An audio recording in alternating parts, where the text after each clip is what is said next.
Ha! So, kanina, mga 4:30 AM siguro, or alas 5, ginising ako ni mama. Sabi, nagbabaha na daw.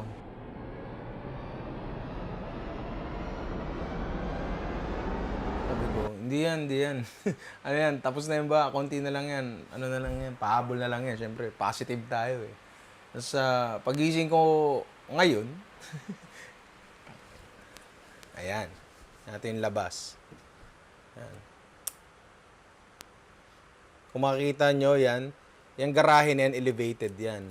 Yung dun sa dulo, ayan no. Yan, baha talaga yan. Ano na? Ano na? Kita nyo na nabaha na talaga. Dining area, baha. Si mama. Oh, ba't sumusunod ka? Ba't ka susunod, Luna? Luna. Ay, ang kulit. Diyan ka lang, diyan ka lang. Nakita nyo, basang-basa, lupog yung tripod. Yan. Check natin yung opisina. Siyempre, opisina, baha na rin. May mga nasirang gamit, siyempre. Tira mo to. Tira mo tong kupal na to. Ano? Kupal ka talaga, no? No? Ayan. Yan nga yung mga motor naka-elevate na nga. Pero yung elevation, inabot na rin. Ayan, no? And para may idea lang kayo kung gaano kalalim. Tira niya yung monoblock na yan. Ayan po yung legs kong mataba. Ayan. So, mga 3 inches above the knee. As umuulan pa. At parang medyo tumataas pa yung tubig. Sayang di ako naka-wide angle para makita nyo. Makita nyo ng buong buo. Yan. Si Luna na naman, oh. Ano ba, Luna? Ba't sunod ka na sunod? Oh, bababa ka pa dito. Malalim to, malalim to. Malalim to. Luna? Luna, ano ba? Ay, putek, oh. Si Luna. Luna, pumasok ka na doon. Siya, hanggang doon. Wala, baha talaga. Ito parang dirin-diri siya sa tubig, oh. Pero yun nga, dahil umuulan, medyo malamig, parang gusto kong kumain. Alam mo yun? Gusto kong humigop. Gusto kong mainitan yung katawan ko. So, tingin tayo dun sa kusina kung ano pwede nating lutuin dun. Kasi, di ko sure kung ano meron dyan eh. I mean, kung gusto kong maglugaw, madali maglugaw kasi may bigas naman kami dyan. Pero, tingin muna tayo kung ano meron dun. Hanap tayo maluluto.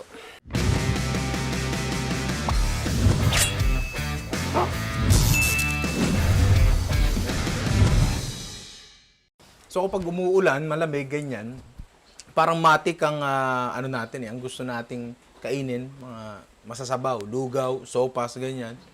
Kasi iniisip ko, ano pa ba maituturo ko sa inyo sa lugaw? Ilang beses na ako naglugaw sa channel na to. Tapos sa sopas, I mean, lahat naman ata kaya mag-sopas eh. So, hindi ko rin alam kung ano ingredients meron ako dito eh. Ano kaya? Hanap tayo. Ano ba meron dito? May sotanghon doon, may bihon, kanton, munggong normal, munggong pula, bigas. Ayan. So malamang nga maglulugaw tayo. Daming klaseng bigas dito. Mga delata, mushroom, mais, tomato paste. Wala bang macaroni dyan? Mais? Ang daming mais ah. Kahit ano naman pwede mong lugawin eh. Uy, may mga sugpo doon oh. Baka pwede to. So, ito na yung mga ingredients na nakakalap ko, no? Mukhang sa lugaw na naman ako mauuwi.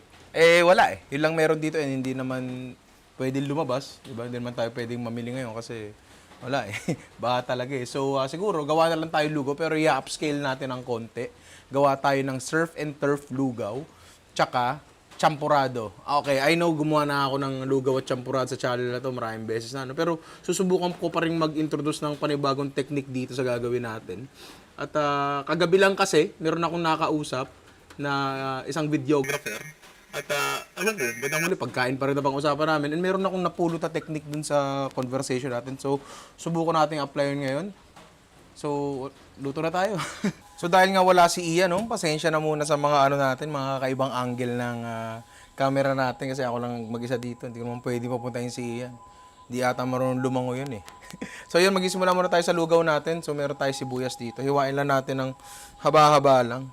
Pinakamanipis lang na kaya nyo para halos mag-disappear na siya dun sa lugaw mismo kapag naluto natin. Next natin ay luya. Pag naglulugaw ako, tapos may luya, tapos may ibang kakain, mas gusto ko na malalaki yung luya. Para kung saan, hindi nila trip yung luya, pwede nilang tanggalin, di ba? Tapos, okay lang din na hindi balatan, wala namang problema doon.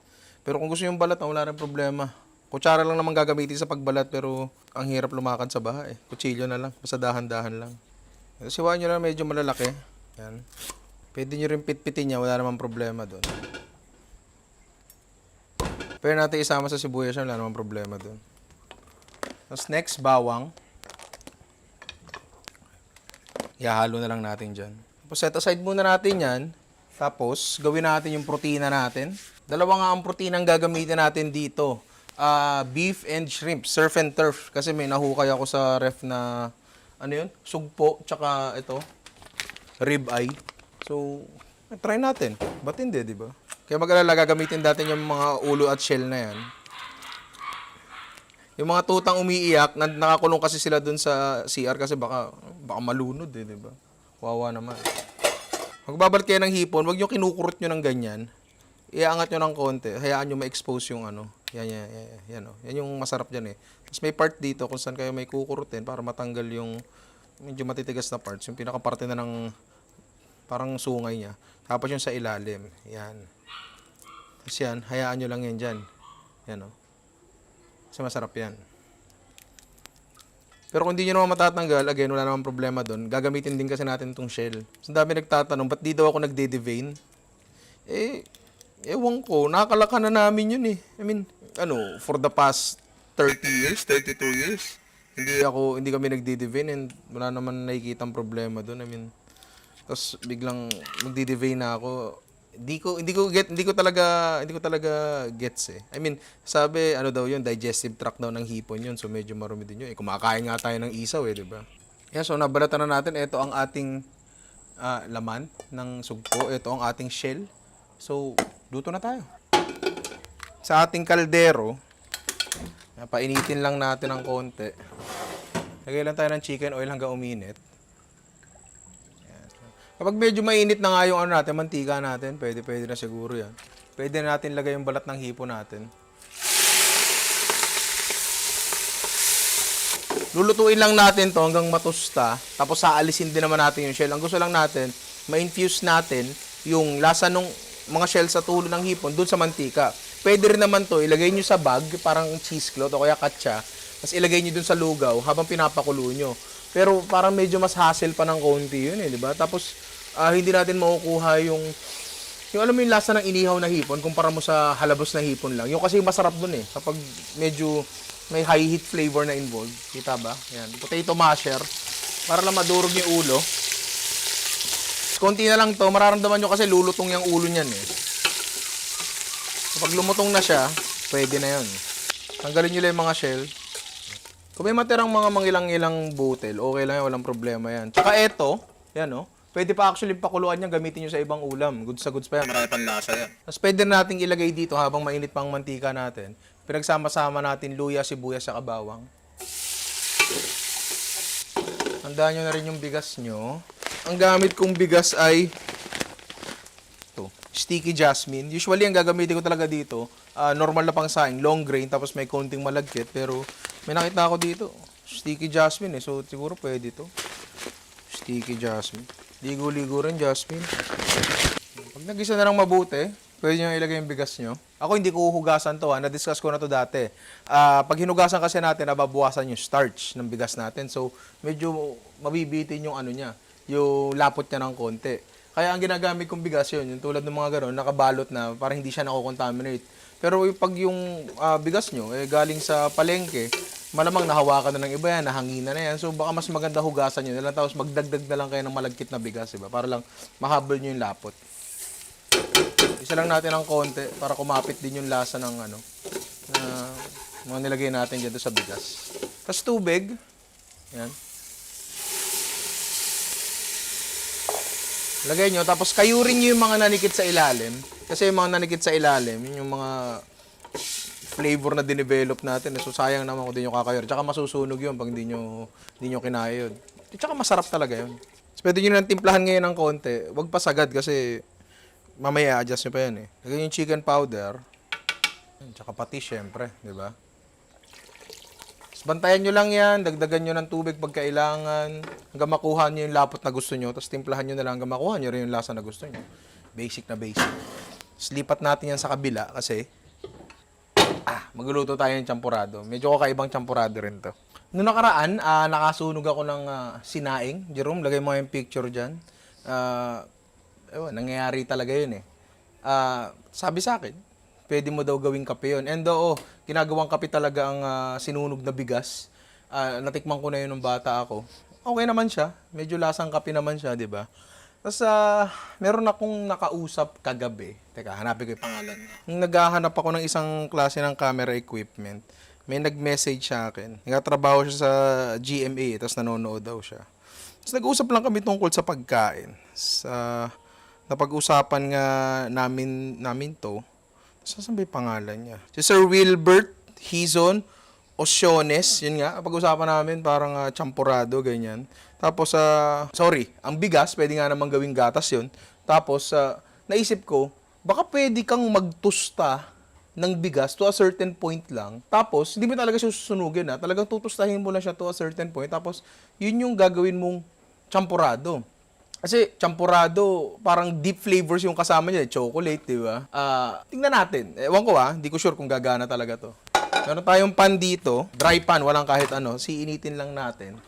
Tapos lalagyan natin again ng bigas na hindi hugas. Tapos lulutuin lang natin to, tutustahin natin. Tapos tingnan natin kung makukuha natin yung browning na gusto natin. Kasi kung makukuha natin yung tamang browning dyan, gagawin natin siyang champurado, feeling ko ang sarap nun eh. Ewan ko feeling ko lang. Sabay-sabay nating alamin yan. So saglit pa lang natin siya niluluto, pero meron na akong nakikitang browning dito. So siguro, mga 10 minutes, yan, no? Medyo nag-brown na yung bigas. Yan, no? Palagi ko, pwede na to. Hindi ko alam kung gagana ba tong kalokohan na to, pero tingnan natin. Lagyan natin tubig. Tapos, papuputukin muna natin itong bigas bago natin lagyan ng chocolate. So, di ko alam gaano katagal. Mga 30 minutes siguro, 45. So, balikan nyo na lang ako mamaya. Kasi itong bigas, itong lugaw, medyo malayo-layo pa to eh. Siguro mga 5 minutes na kumukulo itong natin. Champurado natin. Hindi pa siya champurado, yung tinustang bigas natin. And namamaga naman siya. Inisip ko kasi, baka dahil tinusta siya, hindi na siya mag-absorb ng tubig. Ewan ko. Kaya hindi ko muna nilagay yung susunod na ingredient natin. Meron tayo ditong munggong pula. Yan. Silalagay natin dyan. Wala lang. Naisip ko lang na, ba't nga naman hindi? Yung ginataang munggo nga, yun eh. Bigas na may kanin, may gata. Ito, yung bis na gata. Tsokolate ilalagay natin. So, tingnan lang natin kung okay. Sabay-sabay nating aalamin kung basura ba itong ginagawa ko. Okay, so after 40 minutes ba? Hindi ko alam yan. Medyo okay na yung lugaw natin, no? Yan. Pumutok na yung bigas and malapot na siya, di ba? Okay na to. Titimplahan na lang natin ito maya-maya ng konti. Okay, yung champurado natin, check natin. Okay na rin naman siya. Ayan, pumutok na rin yung bigas. Malapot na rin siya. Pero napansin ko, parang mas humina yung pampalapot niya. Dahil siguro tinusta natin. Hindi ko sure eh. Yun lang naman yung ibang ginawa natin eh. Pero, ayun no. So, timplahan na natin to. Meron tayo dito ng tablea galing Dalrich. Ito yung pinuntahan namin sa Bohol. Napakatindi na ito. Local chocolate yan pare. And super high quality. Mas maliit siya kaysa sa normal na tablea. Ilan ba yung nilagay ko? 3, 7, gawin nating 8. So dahil nawawala yung cocoa powder, nanod ata ng baha, eto na lang ilagay natin. Ayan Local din yan, Malagos Premium Unsweetened Chocolate. Ginamit na natin to sa champurado natin dati. Pero gamitin din natin dito. Mas lang to, mas malapit siya sa tsokolating alam natin. Tsokolating alam natin, yung pangkain So mas refined siya ng konti. Tapos dahil nga nagli-lean in tayo sa deep and dark flavors, brown sugar ang ilalagay natin dito. Brown sugar, focus ka, yan. Tapos meron pa akong gustong ilagay. Paborito ko tong ingredient na to na ginagamit kahit saan. Coco jam. Kasi parang deep caramelized flavor yung binibigay nito, di ba? Yan, malaglag ka. Maya-maya, malalaman natin kung may naiambag ba yung pagtosta natin ng bigas dito sa champurado natin. So, huwag niyong kakalimutan pag nagchachampurado kayo, kailangan may konting pa rin, konting asin. Importante yun. Tapos dahil lang meron kami, ba't hindi, di ba? Lagyan natin ng choknat. 3 piraso lang yan. Gawin natin 4. So parang lang to ganito yung ginawa natin dati dun sa champurado. Ilang ways yun? Yung maraming champurados. 6 ways ba yun? Hindi ko maalala. Pero ang ginawa lang natin dito is, nagtusta tayo ng bigas para makabigyan ng flavor at kahit bigas pa lang siya. Diba? Tapos kung nagbe-bake kayo, malamang nabasa nyo na rin tong tip na to. Yung paglalagay ng kape sa chocolate cake para lang mas lumabas yung pagka-chocolate niya, di ba? Kaya natin konti. Konting-konti lang, baka maglasa ang kape naman. Yan, tapos tingin ko okay na yan. I-adjust na lang natin yung tamis pagkailangan. Tapos dito tayo sa lugaw. Dito sa lugaw natin, meron tayong ilalagay dito. Titimplahan na lang din natin to Tikman ko muna Okay. Lagyan natin ng patis. Chicken powder uli. Yan. Tapos may gusto pa ako idagdag dito. Meron tayong dito. Kimchi, diba? Lagyan lang natin kasi why not? Masarap yan. Okay na tayo. Gawin na lang natin yung toppings ng natin. Ng gulay natin. Ng lugaw natin. So, luto na nga yung 2 lugaw natin. Kailangan na lang nating lutuin ngayon is yung kanyang toppings. Sentro mo. Yan. Dito meron tayong manipis na ribeye steak. At titimplahan lang natin to ng simple lang. And pepper. Yan, ganyan lang kasimple. Ito, salang na natin. Ang dami nagre-request sa akin ng steak cooking video. Hindi ako makagawa kasi sa totoo lang, ang hirap ituro ng tamang pagluto ng steak. Experience kasi talaga I mean, pwede kayong bumili ng Instaread na thermometer. Kaso, medyo mahal yun. O kaya yung ganyang method. Alam niyo yun? Kaso, experience din yun So, magta-try ka talaga kayo na magta-try ng steak para makuha niyo yung tamang doneness na gusto nyo. Yan. So, dito nga meron tayong mainit na cast iron pan. Meron tayong chicken oil or kahit anong mantika na gusto nyo. Basta high smoke point. Neutral oil lang pwede. Yan. Tapos ito ang steak natin. Lalagay na natin. Ngayon, ang target kong doneness talaga ay medium rare. Kaso sa gantong medyo manipis na steak, hindi ko alam kung magagawa ko. Diba? Pero tingnan natin. Mas gusto ko yung medyo nandun tayo sa hilaw ng konti kaysa sa overcook. Mas trip ko yun. Kapag meron na siyang tusta sa kabila, baka pwede natin balik na rin. Manipis lang kasi ito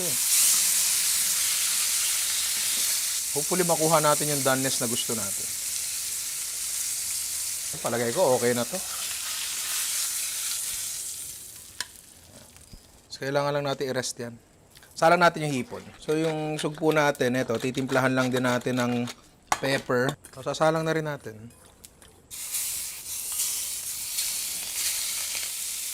Hindi ko alam kung gaano katagal lulutuin ito Siguro about less than 1 minute per side. Hindi ko alam.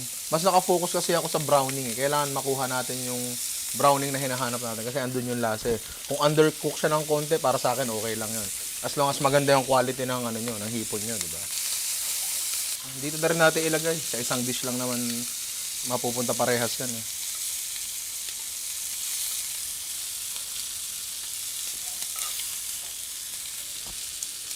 Assemble na tayo.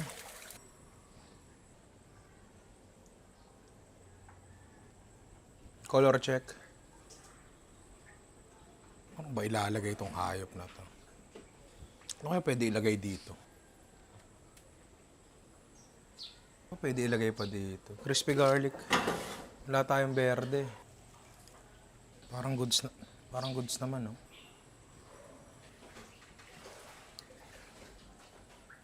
Wala kaming evaporated milk kaya gata ang ilalagay ko. Delatang gata. Make sure lang na wag nyong hahaluin kasi umaangat sa lata ng gata yung higher fat content dun sa tapos nagsiseparate yung tubig. So pag hinalo nyo, parang madidilute lang siya. Kung meron sana ako nung latek na yung budbud sa biko, good sana yun. Sana magandang dyan, magandang garnish dyan. Deep flavor pa rin yun Pero dahil wala, ito na lang. Durog na lang tayo ng chocolate sa taas. Kung ano lang ang meron, di tayo pwede lumabas Baha Parang okay din naman to. So eto na nga yung dalawa nating nagawa Meron tayo ditong Teka, may langaw. Putang ina. So, eto na nga yung dalawa nating nagawa, no? Yung champurado na kung ano ang pinaglalagay natin, pero tinusta natin yung bigas bago nating gawing champurado. Tapos, etong lugaw na, ano ba naman langaw yan? Lugaw na kung ano-ano rin pinaglalagay natin. Kung ano lang yung nakita natin sa rep, yun lang yung nilagay natin. Nagkataon lang na ito yung nandun eh. So, tikman natin to. Ano ba unahin natin? Dito tayo sa lugaw eh. Pucha, matindi tong lugaw natin. Nawala na yung ilaw. Teka, may camera to nga pala tayo. Yan, so ito nga yung lugaw natin. Tabi mo natin itong champurado. Ito siya. And ano nga bang ginawa kong kakaiba dito? Wala lang. Okay naman siya. Masarap siya kasi ang lugaw naman talaga, sabaw lang yan na pinalapot basically ng kanin, di ba? Kung ano yung nilagay natin dyan, yung hipon, yun, yung kimchi, lasang-lasa siya, di ba? Yung ito, trikman ko to, sarap nito. Hindi ko maintindihan kung ano yung lasa, pero masarap eh. Nalasahan ko yung kalamansi, pero yung iba hindi. Natin ilagay dyan. Pasensya na kung magulo yung camera. So dahil dito, siguro, kahit anong bagay, pwede nyo nang lugawin talaga. Say meron kayong tinapa, for example. Palagay ko masarap ang lugaw na tinapa or tosinong lugaw. Hindi ko alam, di ba? Pero ito masarap eh. Hindi naman natin pinag-isipan kung ano pinaglalagay natin kung ano nakita natin sa rep eh. Next tayo dito sa champurado. Ito champurado natin, di ba inano natin to? Tinusta muna natin yung bigas bago natin gawin champurado. Yun lang naman yung katangi-tanging bagay na alamin natin kung may epekto ba. Kasi the rest, natakil na natin yan dun sa ano natin eh. Gago, pinupulikat yung kamay, yung braso ko. Mag-focus ka. Yan. Ang pinakamas una ko napansin is yung paglalagay natin ng munggo. Nakalimutan ko na nga yun eh. Nakalimutan ko nang naglagay pala tayo ng munggo eh. Pero, ano siya eh, ang laki ng dinagdag niya sa texture kasi di ba yung champurado medyo parang malapot na sabaw lang siya. Tapos bigla may munggo doon. Ang mga dark flavors na nilagay natin, tulad nga nung kape, yung tablea, ang sweet and chocolate. Tapos yung pagtutusta pa natin ng bigas, parang nagsama-sama sila to create a whole new flavor eh. Hindi ko na malasahan dito. Yung kanina kasi nung tinutusta ko yung bigas, nakakapanik yung amoy kasi amoy ano siya, amoy sunog na sinaing. Pero dito wala eh. Pati yung kape, hindi mo rin nalalasahan. Pero ang ganda ng lasa kasi deep, tapos hindi nakakabitin. Alam mo yung minsan merong mga champurado na ano eh. Para bang initial lang yung lasa, tapos yung susunod na pag dinurog-durog mo na siya sa bibig mo, parang wala na. Ito hindi eh. Pero masarap yun. Yun, tikman mo to.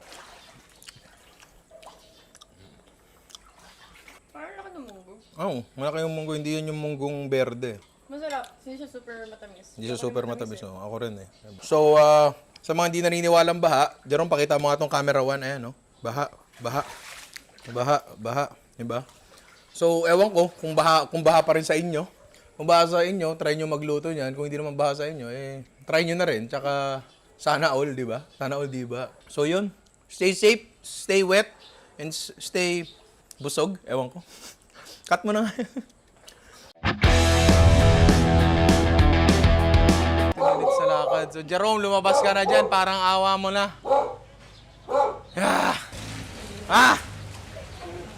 Pre, okay lang ba? Edit mo to, tapos upload natin ngayon. Ayun na, nakunin mo na to. Sige na.